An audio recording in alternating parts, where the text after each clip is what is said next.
இந்த முறையில் கரும்பை பொறுத்தளவிற்கு துளைப்பான் பூச்சிகள் நாம் முன்பு கூறியது போல இளங்குருத்து புழு, இடைக்கணு புழு, நுனிக்குருத்து புழு, இந்த புழுக்களை வயலிலிருந்து ஓரளவிற்கு குறைத்து மகசூலை அதிகரிக்க வேண்டிய முறையாக ஒருங்கிணைந்த முறையை கூறுகின்றோம். முதலில் குருத்துப்புழு என்று எடுத்துக்கொண்டால் அந்த குருத்துப்புழுவானது பெரும்பாலும் வயலில் கோடை காலத்தில் மட்டும்தான் வரும். பின்பட்ட கரும்பு, அதாவது மார்ச் ஏப்ரல் மாதங்களில் நடவு செய்யக்கூடிய அந்த கரும்பை இந்த புழு மிக அதிகமாக தாக்குவதால் நாம் சிறந்த உழவியல் முறையாக, ஆங்கிலத்தில் கல்ச்சுரல் கண்ட்ரோல் என்று கூறுகின்றோம், அந்த உழவியல் முறையின் ஒரு மிக முக்கியமான பங்காக இந்த கரும்பை முன்பட்டத்தில் நடவு செய்தால், அதாவது டிசம்பர் ஜனவரி மாதங்களில் அதை பயிரிட்டால் இந்த இளங்குருத்து புழுவானது அந்த பயிரை தாக்காது என்பது ஒரு தத்துவம். அது நடைமுறையில் உகந்த ஒரு சீரிய ஒரு சிறந்த ஒரு செயல். அதனால் முன்பட்டத்தில் கரும்பு நடுவது இளங்குருத்து புழுவின் தொல்லையை ஏறக்குறைய 90% குறைக்கக்கூடிய வாய்ப்பை கொண்டுள்ளது. அதற்கு அடுத்தபடியாக ஊடுபயிர் செய்தல். ஊடுபயிரில் பாசிப்பயிர் மிக சிறந்தது.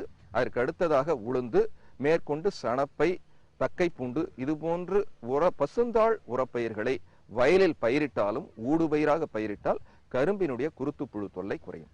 அதற்கு அடுத்ததாக இந்த பூச்சி விரும்பாத ஒரு சூழ்நிலை உண்டு. அதாவது மண்ணின் ஈரப்பசை அதிகமாக இருந்தால் அந்த பூச்சானது வயலில் அதிகமாக இருக்காது. ஆகையால் வயலில் சற்று ஈரம் காக்கும் வகையில் நீரானது அடிக்கடி பாய்ச்சப்பட வேண்டும். அதாவது இளங்குருத்து புழுவின் தொல்லை நட்ட 3 மாதம் வரை இருக்கும் என்று நாம் கூறுகின்றோம்.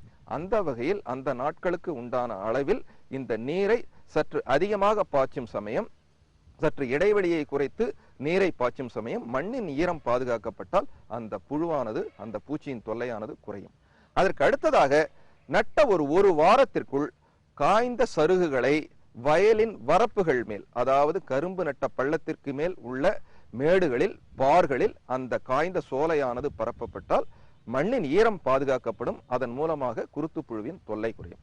இந்த உழவியல் முறைகளை மீறி அந்த புழுவின் தாக்குதல் வயலில் 15% மேல் இருந்தால், அதாவது 100 கரும்பு குருத்துக்களில் 15 குருத்துக்கள் தாக்கப்படும் என்ற ஒரு சூழ்நிலை ஏற்படும் சமயம் உடனடியாக நாம் மருந்து முறையை கையாண்டே ஆக வேண்டும். எல்லாவற்றிலும் இறுதி முறையாக இந்த கரும்பை தாக்கக்கூடிய பூச்சிகளுக்கு சில மருந்துகள் பரிந்துரை செய்யப்படுகின்றன. அதில் குருணை மருந்துகளாக அந்த இளங்குருத்து புழுவை தடை செய்வதற்கு நாம் உபயோகப்படுத்தினால் ஓரளவிற்கு அந்த பூச்சிகளை, குறிப்பாக ஒட்டுண்ணிகள், ஊனுண்ணிகள் வயலில் பாதுகாக்கப்படக்கூடிய சூழ்நிலை ஏற்படும்.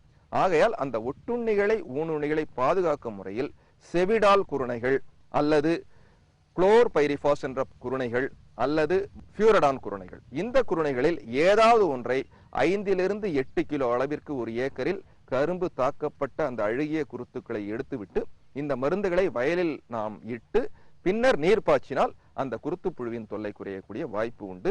குருணை மருந்து இடாத சமயங்களில் அல்லது அதிகமாக விலை வைக்கும் என்ற ஒரு பட்சத்தில் அல்லது இது கிடைக்காத ஒரு சூழ்நிலையில் மாறாக திரவ மருந்துகள், எண்டோசல்ஃபான், குளோர்பைரிபாஸ், மோனோக்ரோட்டோபாஸ், இது போன்ற மருந்துகளையும் நாம் இந்த குருத்துப்புழுவிற்காக உபயோகப்படுத்தலாம். காலை வேளையில் தெளிக்க வேண்டும்.